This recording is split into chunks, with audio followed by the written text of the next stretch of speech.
सुखदेव जी कहते हैं परीक्षित, यदि मृत्यु के भय से कोई मुक्त होना चाहता है तो उसे 3 चीज का अभ्यास करना चाहिए। सुखदेव जी कहते हैं कि वो 3 चीज कौन है? बोले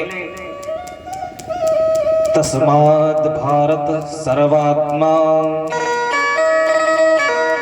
भवानी स्वरो हरि श्रोतव्यः कीर्तितव्यश्च स्मर्तव्यः चेक्षता भयम्। बोले महाराज कि मरण धर्मा प्राणी का क्या कर्तव्य है, जिसको मरना है उसे क्या करना है? बोले श्रोतव्यः कीर्तितव्यश्च स्मर्तव्यः चेक्षता भयम्। पहली सीढ़ी क्या है? बोले श्रोतव्यः। ध्यान से सुनिए, बहुत दिव्य बात सुखदेव जी महाराज कहते हैं। क्या करना है? श्रोतव्यः। सुनो। क्या सुनो? बोले भगवान की कथाओं को सुनो।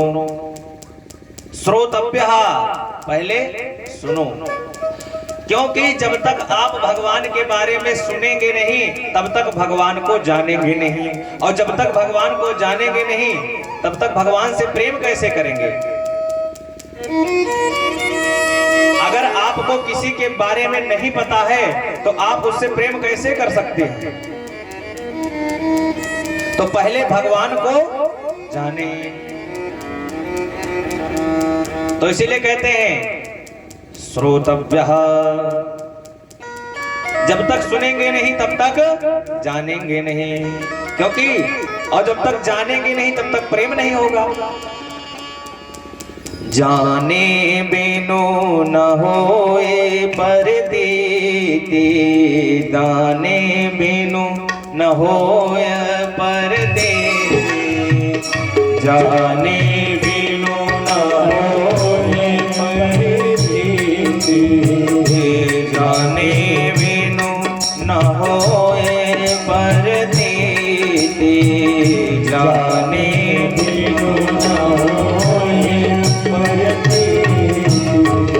जाने बिनु न होय परदेसी, जाने बिनु न होय परदेसी, बिनु परदेस होय नहीं प्रीति, बिनु परदेस होय नहीं प्रीति, बिनु परदेस होय नहीं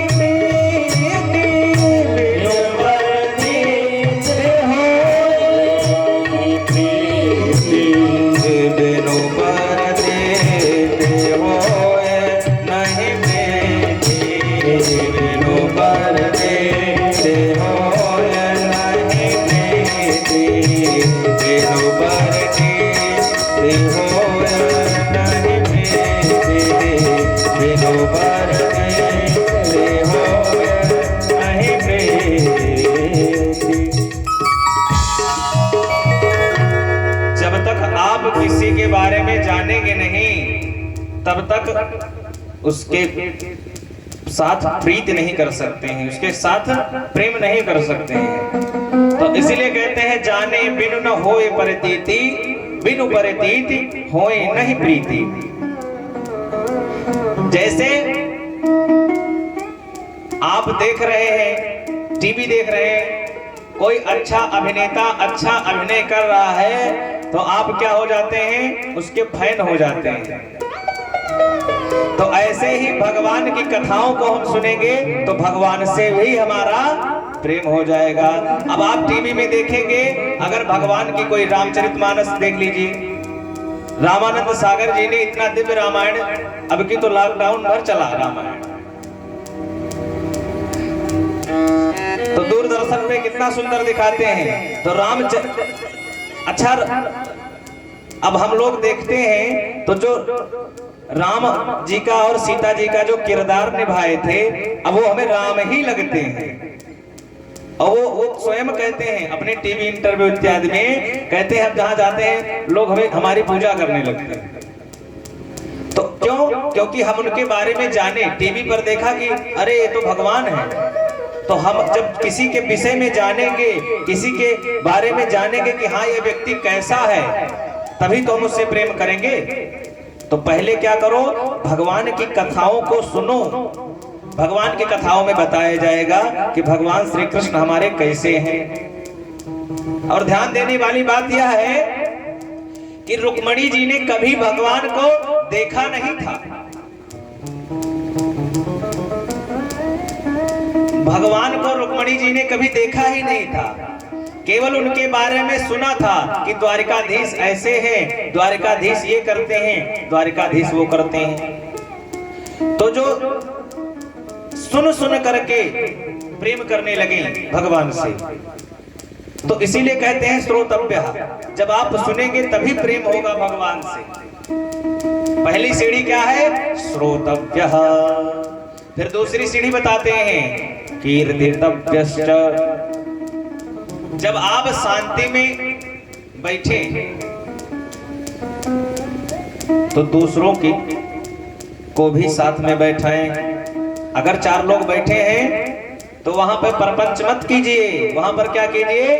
बोले भगवान का स्मरण कीजिए, भगवान की कथाओं को 4 लोगों से बात कीजिए कि भगवान हमारे ऐसी लीला करते हैं, भगवान तो ऐसे हैं, भगवान ऐसे हैं। तो वहां पर भागवत चर्चा कीजिए। जब 4 लोगों के बीच में बैठिए तो क्या कीजिए? बोले भगवत चर्चा कीजिए, भगवान के विषय में बात कीजिए। तो पहला क्या है? श्रोतव्यः। तो जब सुनेंगे तभी चर्चा कर पाएंगे, आगे कीर्तियों का गान तभी कर पाएंगे जब सुने रहेंगे। अब आपको भगवान की कोई कथा ही नहीं पता है तो आप चर्चा क्या करेंगे? तो पहले सुनना पड़ेगा। अगर यहां से कोई बात आपको समझ में आएगी तभी तो आप जाकर के कहीं बताएंगे कि पंडित जी कथा में ये कह रहे थे। और जब आप सुने ही नहीं रहेंगे तो कैसे कीर्तियों का गान करेंगे? भगवान के विषय में पढ़े नहीं रहेंगे, सुने नहीं रहेंगे तो कैसे जान पाएंगे, कैसे लोगों को बता पाएंगे? तो दूसरी सीढ़ी क्या है? कीर्तितव्यश्च। और तीसरा बताते हैं स्मर्तव्यः। और जब अकेले में बैठो कोई न रहे तो भगवान का स्मरण करो। बस यही 3 काम करना है। इसी 3 काम से आप मृत्यु के भय से मुक्त हो जाएंगे और भगवान से सहज प्रीति हो जाएगी, भगवान के चरणों में प्रेम हो जाएगा इन्हीं 3 कामों से।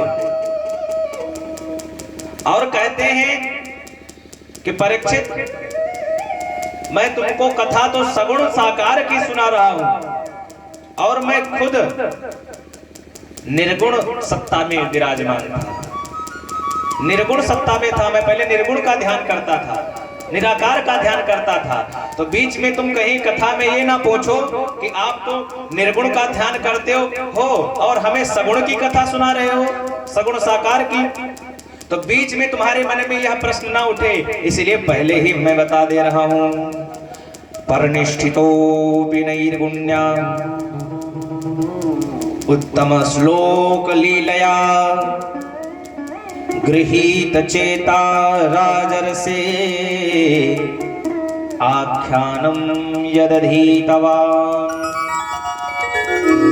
बोले पहले मैं भी निर्गुण में ही था, लेकिन जब से हमारे पिताश्री ने हमको यह आसव पिलाया है, जब से श्रीमद् भागवत रस पिलाया है, तब से और कुछ इच्छा ही नहीं होती है। इस श्रीमद् भागवत को सुन करके मैं इसी में मस्त रहता हूं, हमेशा स्मरण करता रहता हूं और इसी में आनंद लेता रहता हूं। और इसीलिए कहते हैं निज लाभ तुष्टः। ये सुखदेव जी अपने ही आनंद में, आत्मानंद में रहते हैं, मस्त रहते हैं एकदम।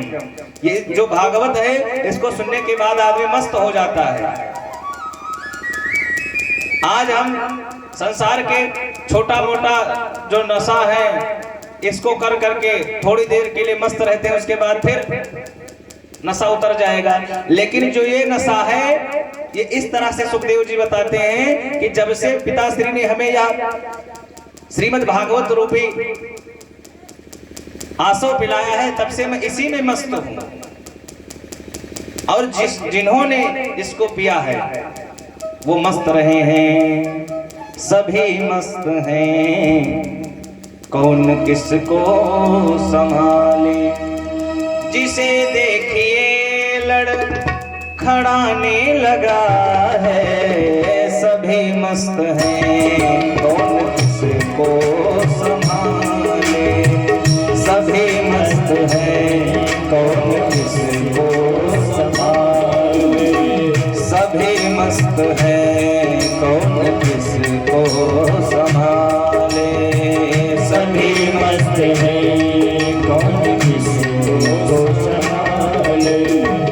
जिसे देखिए लड़खड़ाने लगा है, जिसे देखिए लड़खड़ाने लगा है। सभी मस्त हैं, कौन किसको संभाले। सभी मस्त हैं, कौन किसको संभाले। बोले महाराज मस्त तो सभी है, कोई अपने काम में मस्त है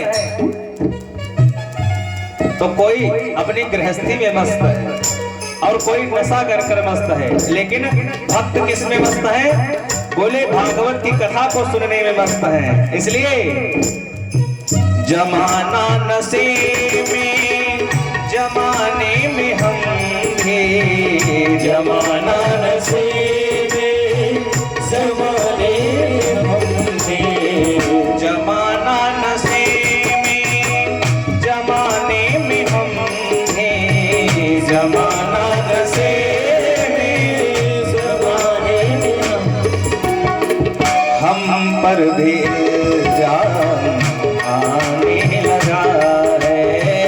हम पर भी जान आने लगा है।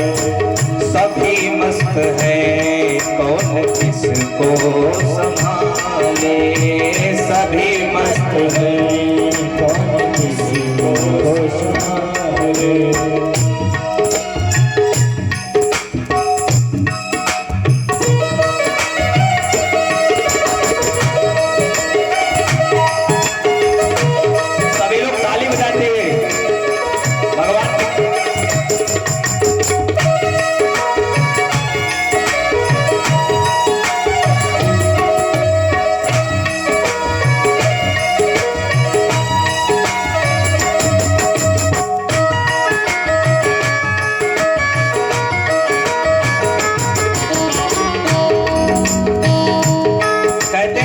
बहुत लोग एक बात कहते हैं, कह रहे भाई